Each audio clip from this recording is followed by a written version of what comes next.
Hello everybody, my name is Ian Kirkpatrick. I'm an author, robot, and loin streamer, and today I have like a whole folder of articles that are just like piling up because of my recording schedule and the way that I do like a one community video a week. And so then I have all of these other commentary things that I want to talk about with writing and with the writing community that I'm just never getting to. So possibly for a couple of weeks there will be some extra videos on Saturday just to cover some of this stuff before it gets like totally out of date and doesn't matter anymore. maybe I'm already there, but I did want to talk about some of this stuff because there is always things going on, and I love to encourage conversation in the creative community about the stuff that's going on in the creative community, or some of the interesting or weird or funny stuff that's going on. But before we get started, number one, if you enjoy what I do on this channel, please remember to like, share, and subscribe. Number two, if you would like to be featured on this channel, check out the links down in the description below. You've got Lemoy, which is the monthly sort of contest on this channel where I give you guys a prompt, you answer the prompt, and then once a month at the beginning of the month, I read your guys' prompts, and we just have a good time on user-created content or user-submitted content. And the other way is with the Fresh Meat feature, where if you are an indie author, just submit your first chapter and your cover. I will read it on this channel, and hopefully it'll help other authors and other readers find each other, find new stories.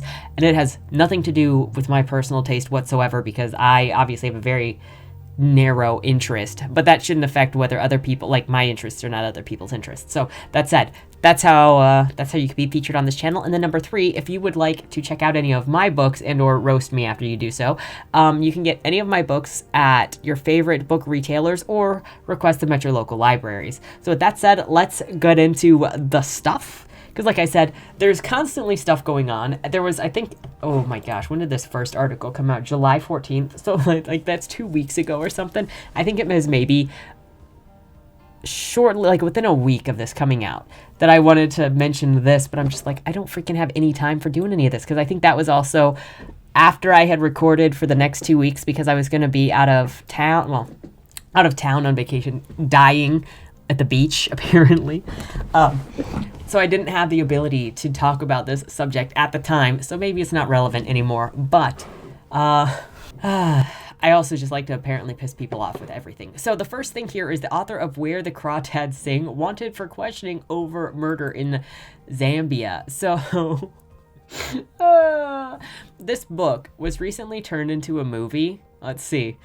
As far as cliches go, truth is stranger than fiction is right up there, but when it comes to the case of Delia Owens, author of a hugely popular book, Where the Crawdad Sings, it feels somewhat fitting.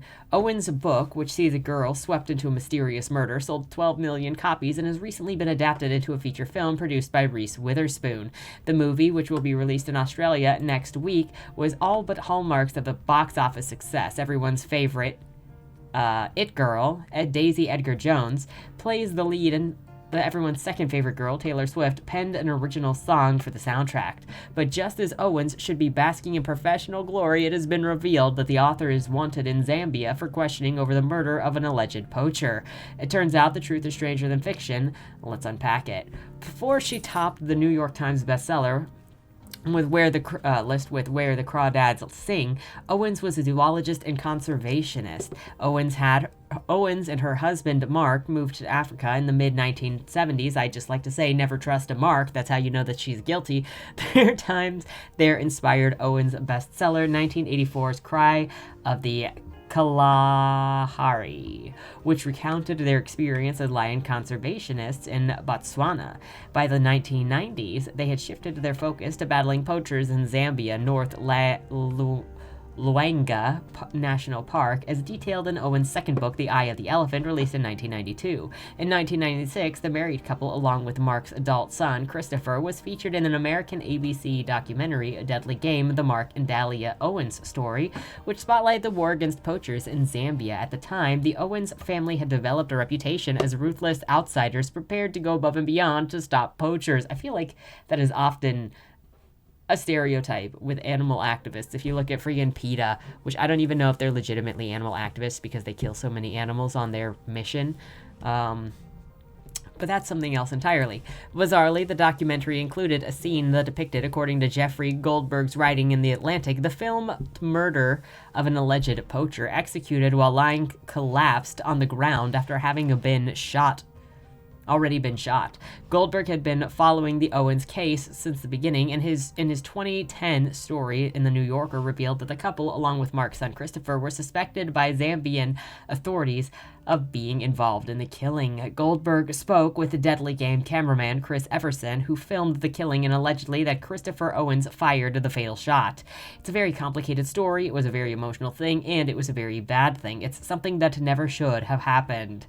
So why is this back in the news? Where the Crawdaddy where I keep wanting to say that. Where the Crawdad Sings is set in one of the biggest films of this year, is set to be one of the biggest films of this year, and it has brought a fresh lens to both of the Owens and the contents of her novel. Where the Crawdad Sings follows the story of Kia, a young woman accused of murder. The parallels between Owens' alleged real-life experience and Kia's persecution on the page have raised eyebrows. Then add to the hype that comes with releasing a feature film produced by Reese Witherspoon, starring Daisy Edgar-Jones, and a soundtrack by Taylor Swift. So, it further says, could she be charged? There is no statute of limitations on murder in Zambia. They're all wanted for questioning in this case, including Delia Owens. And has anyone about the film? Has anyone from the film made a comment on this? Where Crawdads Sings begins its distribution by Sony, but the company has yet to comment on the allegations. So, what do you think? Do you know anything about this? Apparently, I mean, I'm sure, as was just made obvious with Alexa Dunn's new book, a lot of apparently authors commonly do the things in which are in their books for the experience of doing it in their books. Or, I guess you could say, they use personal experiences to fill out real life things. I'll leave it up to you to guess what from my books is real and what of it is just made up. Are you suspicious of this? Do you think anything is going to happen with this? Do you think anything should happen with this? Let me know in the comments below. Next story, let's make this super brief. Diary of a Wimpy Kid actor who killed his mother, also targeted Justin Trudeau. So we're apparently just talking about murder today, and murder with stories. Like, apparently not a wimpy kid. Apparently proving he is not a wimpy kid. Canadian actor Ryan Grantham, who had appeared on Riverdale and the 2010 film version of Diary of a Wimpy Kid, pleaded guilty of killing his mother in March, and now comes word that he allegedly plotted to kill the Canadian Prime Minister as well. The revelation came during the sentence hearing of the 24-year-old Grantham, who pleaded guilty to second-degree murder earlier this year. During the hearing, the court heard how the actor rehearsed the killing beforehand and filmed a video afterwards where he confessed to the murder and showed his mother's corpse on camera. Bro. The day after the murder. But where did the video come from? I killed my mom. Do you guys say mum in Canada? I thought that was a British thing. Grantham also mentioned his plan to kill Trudeau in a statement to police and in an excerpt from his private journal, which he read in court.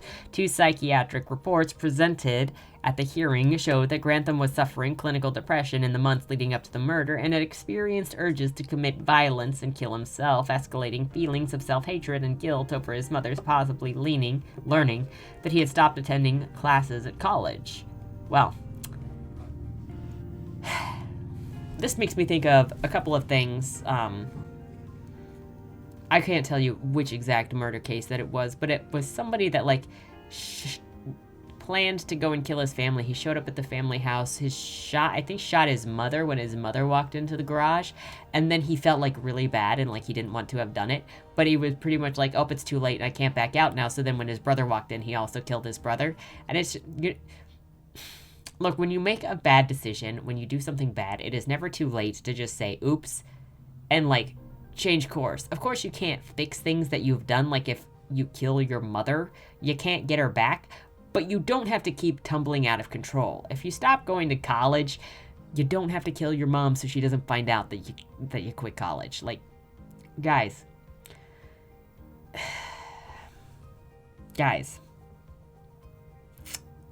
Okay. I don't have a whole lot to say on this other than apparently Wimpy Kid be not Wimpy Kid.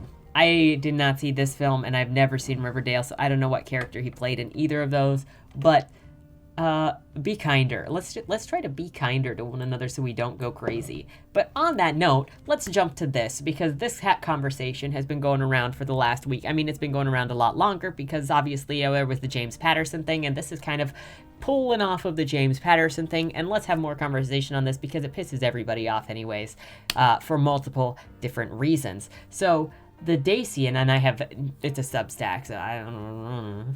All of it's linked down below.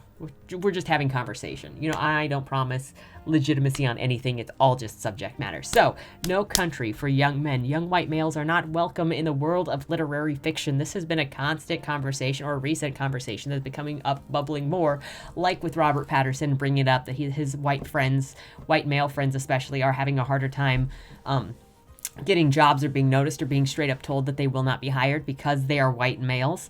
And many people have expressed that. And you have the same conversation with a lot of other people with other demographics saying they specifically have it harder because of their demographics as well. So this conversation is kind of being had by literally everybody all the time. And I'm not trying to say that to discount anybody in this conversation, just that it is a conversation that happens. And actually, that is more to say, if you come out and say, well, you can't say that because I don't believe you, well, then if you also complain that your demographic is having difficulty, and then discount anybody else is allowed to have that possibly happen to them, you kind of look sus. Like, that's where I'm at. But let's go into this article, and I have another one to complement this one, sort of, to do a secondary part of this conversation. Anyway, this all started like a week ago, or 2 weeks ago at this point probably, when Joyce Carol Oates, let's say, started after the James Patterson thing. And in case you didn't know, I have a video on this channel about the James Patterson thing, but more or less it was just James Patterson saying that some of his white male friends, and in the industry, he noticed that it is difficult for white men to get jobs, and then the creative community or whatever, a couple of people in the environment, specifically Twitter probably, jumped on him, and then he eventually apologized and said white men can't be discriminated against for being white men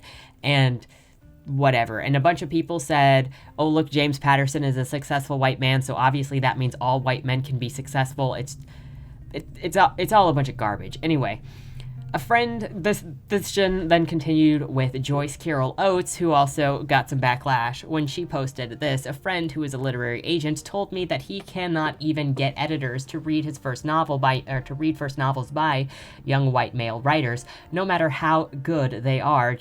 No matter how good, they are just not interested. This is heartbreaking for writers who may in fact be brilliant and critical of their own privilege.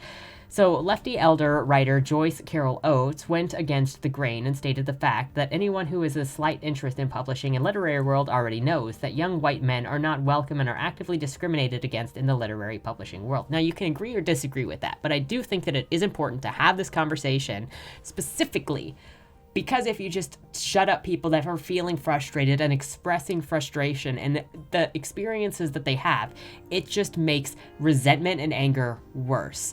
And you can see this when you try to do this with other demographics. Like if you told black male authors, you're not having a more difficult time, or LGBT authors saying, you're not having a difficult time, sit down and shut up, it just makes everybody more angry. So it's important in general to listen to everybody's issues and actually also observe them, not just what is going to benefit us personally.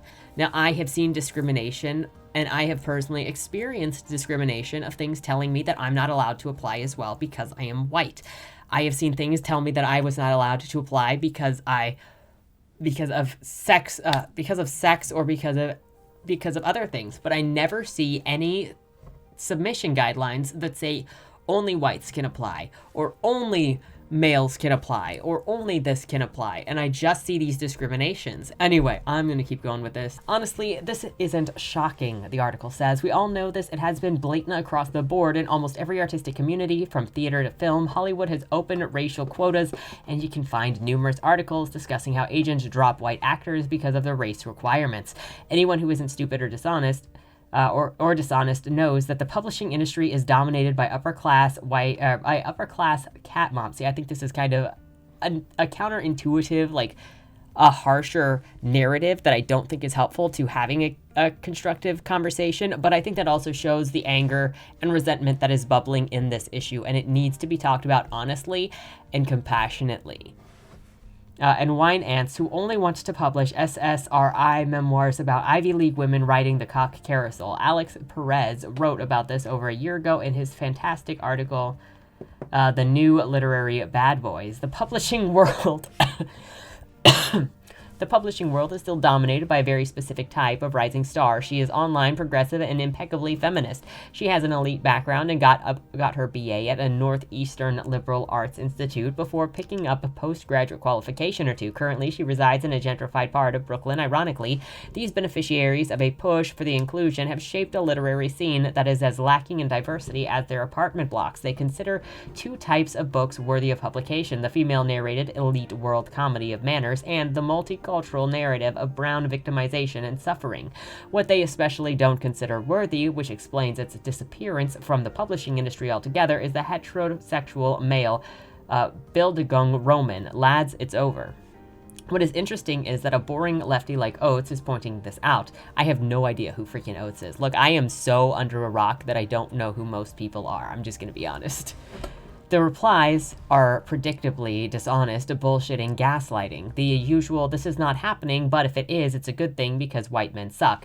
If you have any doubt that racist hatred towards young white males exists, spend a few minutes looking through the replies. Out of curiosity, I ducked into Barnes & Noble today and took a look at the new releases. A quick scan makes it clear that 85% or more of the newly released hardcover novels are written by women, and looking at the shelves, I couldn't find one novel written by a young male author. And I took pictures. But this isn't happening according to literary agents on Twitter, so let's be honest, if you are a young white guy, you are not welcome in any mainstream professional artistic communities, least of all literary publishing. Not that the literary publishing world is welcoming to non-white masculine men either. Kyle Connor from Orange County isn't being replaced by DeAndre Jones from Compton. Both are tossed in the waste bin in favor of wine ant fiction and the occasional upper-class immigrant oppression story. Why do I care? Simple. Because I am a white man and because I enjoy reading novels by other white men. The most ridiculous and disgusting line of thought found in the above discussion is that because publishing has been historically dominated by white men, the printing press and the industry was invented by white European men, it's okay for young white men today to be discriminated against and their stories should be ignored. Young white men today, for the later end of the Gen X millennials altogether, are all through whatever the current young adults are called need a voice more than ever. We live in an atomized bug world where the normal is ignored and degeneracy and atypical stupidity is celebrated front and center. Enter generations of males, white or otherwise, are demonized, ignored, poisoned with SSRI, and the left to the life of emptiness glossed over with video games and pornography. Our society no longer champions athletes, the artists, the achievers. Instead, it applauds failure, the obese mutant, the self-castrated loser, and the cultural mockery. See, again, I think that what comes through here for me is a lot of anger and resentment and rage, which makes sense from the way that this person is experiencing the world. And I'm not saying the person's experience is incorrect or inaccurate to what they have been going through. I'm just trying to be fair here.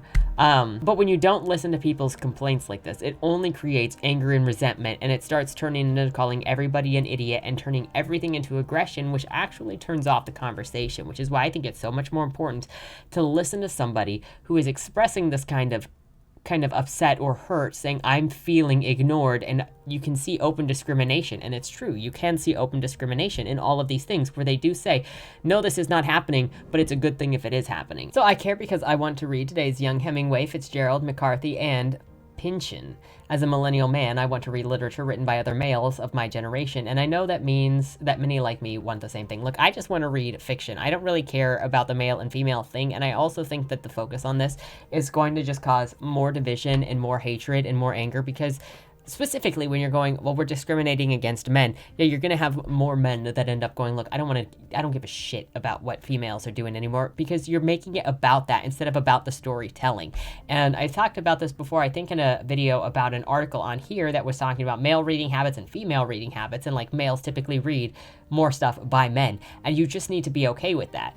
But I also think that when you're discriminating and creating this actual telling people that what they want to do or what they want to look at is unimportant, or that they personally are unimportant and you never need to see it, is going to just create more friction and more discrimination and more anger and resentment towards the different people that feel like they are being victimized by the other person. But from my experiences in submitting with magazines and with publishers, I have been discriminated against as a white male with a name like Ian Kirkpatrick. To add a little bit more to this, we have publishing will never be fair. Diversity activists won't admit that they've won. So while you have this person that is sharing their expression of frustration of having this situation, here is a response also in that, to kind of, I think, balance that it is not just in somebody's head, because in some cases you will have people wanting to gaslight you, and what you're seeing is not actually what's happening, while also them telling you that it is happening. It's not happening, but if it is, it's a good thing.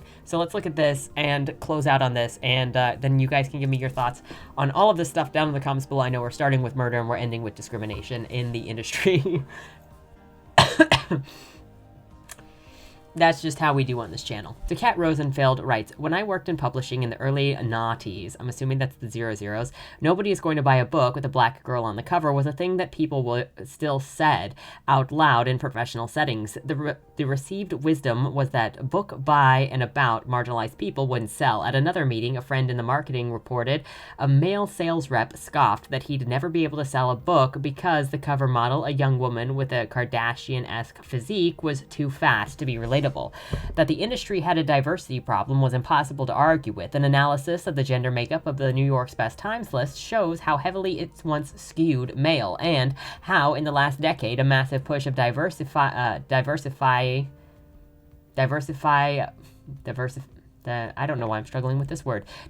publishing had enjoyed no small amount of success, but God help any writer bold enough to say so.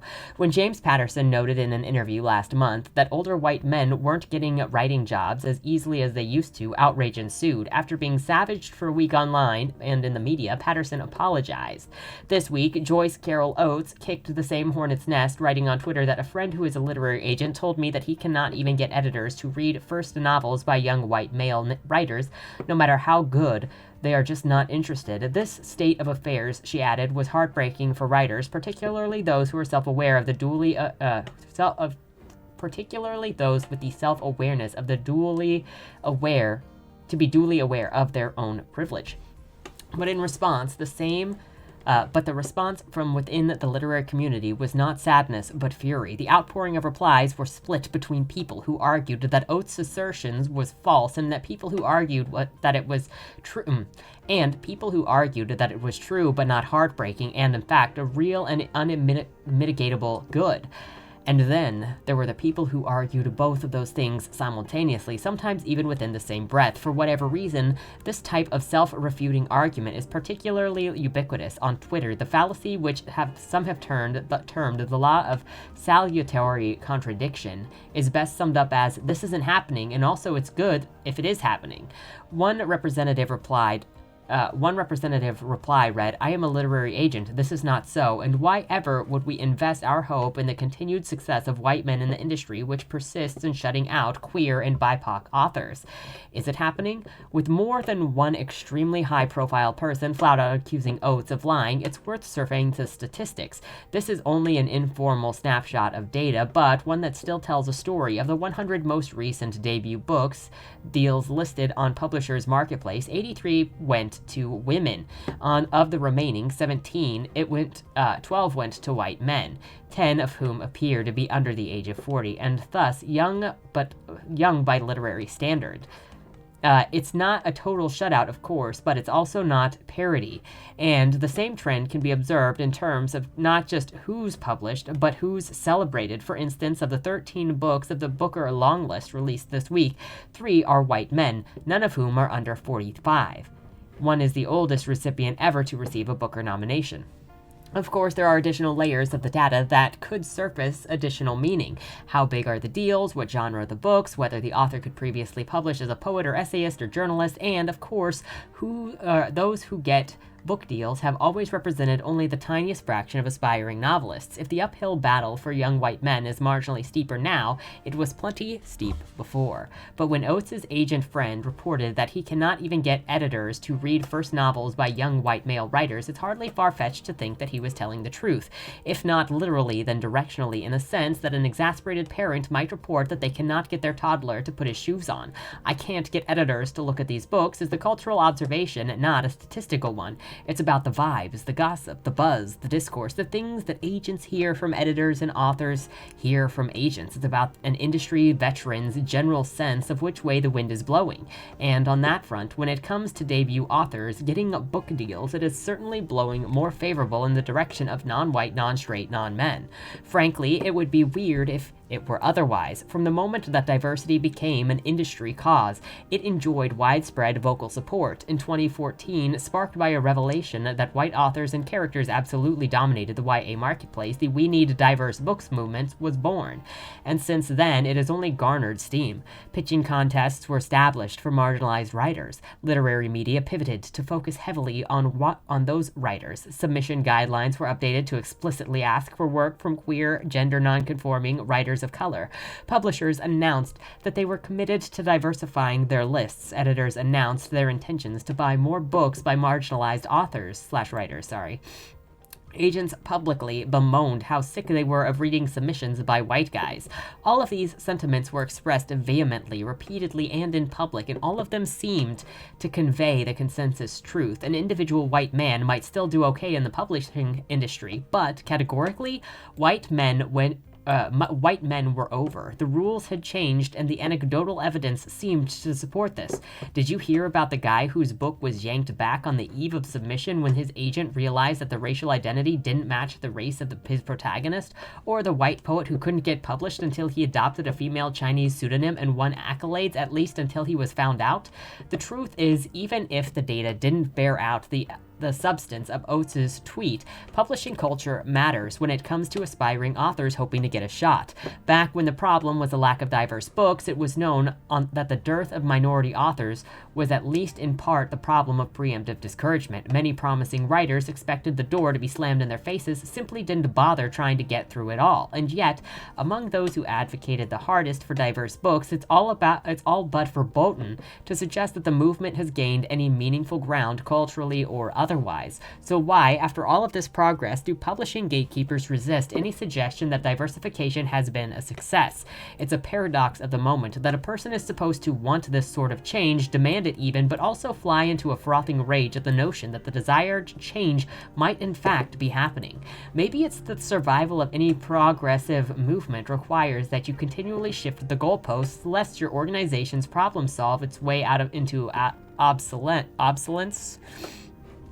Maybe it's a sense that however much has been accomplished, there's more work to be done yet. Or maybe it's just the cognitive dissonance that's always accompanies initiatives like this. Everyone wants to say that they're hiring for diversity, but nobody wants to be seen as the diversity hire. Or maybe the problem is that even a diverse publishing world will still never be fair because the game has never been just about identity or talent, but about timing and resources and pure dumb luck. If young white men aren't the hottest commodity right now, it's not just because publishers have convinced themselves it's a moral imperative not to hire them. It's because the industry follows the zeitgeist, and the zeitgeist of the moment is deeply invested in identity. The debut novels bought in 2022 thus far are not just overwhelmingly written by women, but overwhelmingly focused on race, gender, sexuality, and class. Is this annoying? Maybe. But is it more annoying than the state of play 10 years ago when publishers were falling all over themselves to find the next sexually charged teen dystopian fantasy series about a merman and a werewolf fighting over a girl who doesn't know how beautiful she is? Well, that's a matter of taste. And like all literary trends, this one won't last. Eventually, some new attention-arresting thing will come on the scene, and the identitarian reckoning of 2020 will be yesterday's news. Whenever that happens, and whatever it is, a handful of lucky writers will be swept up by the cresting wave of the zeitgeist and carried to a glorious high ground while everyone else looks on and makes grumbling noises. So, kind of to complement the other one, this article is talking about how the push for identity politics, specifically in books and then the creative industry and the writing industry, is the new trend because the dystopian, like, love triangle thing of 10 years ago is past and this is the new thing. And eventually it will move on. And I do think that eventually trends will move on. And I have thought that this is a trend for a very long time, which is why so many people sell it. And it is packaged the same way as genres are and as tropes are. And I think that that's pretty disrespectful to considering we're talking about like people's identities here, but that's a completely separate subject. I do think that this works a little bit differently though than the dystopian fantasy series with the love triangle going on, because this trend is intrinsically moral and part of people's ideologies and the way that they live their lives and the way that they view good versus evil, as opposed to just if you're looking at a love triangle dystopian, it's not an intrinsic value. But a lot of people put on these identities as their entire self-worth, or as something that is very personal and very important to them. And if you don't recognize it in a certain way, then you're ditching them as a complete person. And so there is much more like emotional attachment to this trend than I think previous literary trends, which I think is going to make it a little bit different moving in and out of the trend setting pattern that this person is suggesting. Now, do I think that it will move on? Probably at some point, but I think that's because I guess because they said that it's connected to the zeitgeist. So as soon as the overall zeitgeist changes, then this might also change too. And that's also possibly why I get so irritated at the complete politicization of the creative industry, which that got kind of people angry at me when I did that video like a week ago. But by including this stuff in, you're bringing moral clauses and moral causes into who gets the job, instead of just looking at trends and looking at freaking vampires or werewolves or dystopian or the heroic noir detective guy. Like, I would rather look at literary trends than look at political trends and people to guide the publishing industry or creative industries. But that's just going to be a personal thing. Anyway, so I'll look forward to your thoughts down below on any of these 4 articles. Again, I have experienced discrimination in publishing, but I know I'm not the only one that has experienced discrimination in publishing. And I also recognize that publishing and the writing industry are very competitive fields. So that's also something to take into consideration. I do kind of consider it something different when I'm looking at submission rules and it specifically says you are not allowed to apply for this thing. I still remember, I'm trying to say this in a way that is not totally just discombobulated and terribly put together, but that's just who I am. I am not that, yeah, I've got problems. But I remember going to AWP in 2017, and freaking 2018 was the last time I was going to go to AWP because it is so extreme. But in 2017, there was, out of hundreds, if not close to 1,000 tables of booksellers and universities and whatnot that all had different political causes on them, you know, different ones with feminism and BLM and what have you. There was only one small table that was for a men's magazine that was specifically about men's stories. And of that whole room, it was the only table that got defaced that entire weekend. By Saturday, it was defaced. And the owners of that table did not come back. And so it's like, well, why can't men just have the one thing? I can watch this victimization and this ganging up and this anger at people that aren't even doing anything. They're just saying, hey, can we have a magazine that just features work by men for men about things that men care about? And you get attacked. Where you have all of these other tables, hundreds of other tables that deal with women's issues or whatever other issue, but you can't have but one single table for men. And I see the problem with that, and that's bugged me obviously for freaking 5 years, because I still remember that. I still freaking AWP 2017. My gosh. But so I get it. And I'm irritated at all this crap too. And I wish that we could just be mostly competing based on merit and mostly competing based on this stuff, and that you could just submit a story and have it be nameless and identityless until they decide whether or not they like the story itself. But we're never going to get through to that, because all of these organizations are made up of people that are choosing things based on their preference. And sometimes it's about making money, but other times it's about following the trend and is trying to capitalize on something. And other times it's trying to be moral and make money off of moral selling, which is kind of my big nitpick where I was talking about political marketing and moral marketing. And I don't I'm so sick of seeing people say, my option is the moral option, and if you don't buy my book and you buy the other guy's book, then it's immoral and you're a bad person. But that seems to be getting lost, and I feel like the conversation is just getting more and more extreme, and the sides are just getting more and more extreme. But so I don't launch into that a second time. Let me know your thoughts down in the comments below. All are welcome. Disagreement is welcome. I just hope to bring back even just expressing different perspectives. So that's it. Please don't hate me. I don't want to sound desperate. So with that said, thank you so much for watching. Looking forward to your comments down below. I say that now. It may be a mistake. Anyway, have a great Saturday. Have a good weekend, and don't die. Was that Wayland Cross in the trunk? Do you know, or is that something that's still being figured out? The person in the trunk was not Wayland Cross. Is he in trouble? We don't know who did it, but as the owner of the car, the longer he's missing, the worse it looks for him. Cross isn't a killer. For the last couple of years, the average number of murders in Baltimore has been over 300, and it's been going up. Mind you, that's only whatever the badges count as official murder, and believe me, there are people that don't count when they die. Wayland? If you're down here, tell me. I'm not talking to the badges, I've been looking for you. They found a body in your trunk. Why? Did you do that? To the left, plain black letters read along the wall. You walked in the corridor. Once that ends, you chose the dark is on the right. My vision goes blurry, flickers black and black and black for longer intervals until I can't see anything at all. I'm not screaming anymore, but my voice echoes back to me. Where the hell am I? You're dead, Josephine. Even smart people do stupid shit sometimes, right?